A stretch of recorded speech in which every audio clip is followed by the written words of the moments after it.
Il-kap tal-Partit Nazzjonalista Bernard Grech faħar ix-xogħol tal-ħaddiema taċ-ċivil li kixfu l-illegalità li kien se jipprova jwettaq Robert Abela ma' Stewart Healthcare dan meta l-Prim Ministru kien qed jipprova jagħmel deal ieħor ma' Stewart minflok warrabhom kompletament. Fil-messaġġ tiegħu waqt il-programm Analiżi fuq Net Television, Bernard Grech fakkar li kieku kien għal Robert Abela u Chris Fearn il-kuntratt ma' Stewart kien jerġa' jiġi ffirmat għal 26 sena sħaħ. Iżda grazzi għax-xogħol ta' persuni għolja fiċ-ċivil li jagħmlu dmirhom dan il-kuntratt ġie meqjus bħala wieħed illegali. Li kien għal Robert Abela, li kien għal Chris Fearn, reġa' iffirmat il-ftehim ma' Stewart.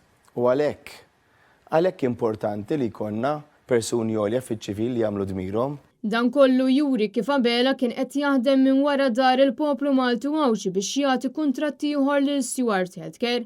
Id-deal ġdid ta' Robert Abela kien maħdum bit-silla biex iżomm lil Stewart tal-mill-inqas 26 sena oħra, filwaqt li kien lest joħroġ 35 miljun addizzjonali lill-istess Stewart biex jakkwista l-Iskola Medika ta' Barts, pjan li kellu l-approvazzjoni tal-Kabinett kollu. Minkejja dan kollu Robert Abela fid-diskors tiegħu li għamel il-ħadd fiċ-Ċentru Laburista f'Marsa Xlok ba jiftaħar li hu mexa sew. Intant issa ddew ġimagħtejn mid-denunzja li ġiet preżentata lill-Kummissarju tal-Pulizija u Angelo Gaffa xorta baqa' m'għamel assolutament xejn biex jinvestiga lil dawk kollha involuti f'din il-frodi.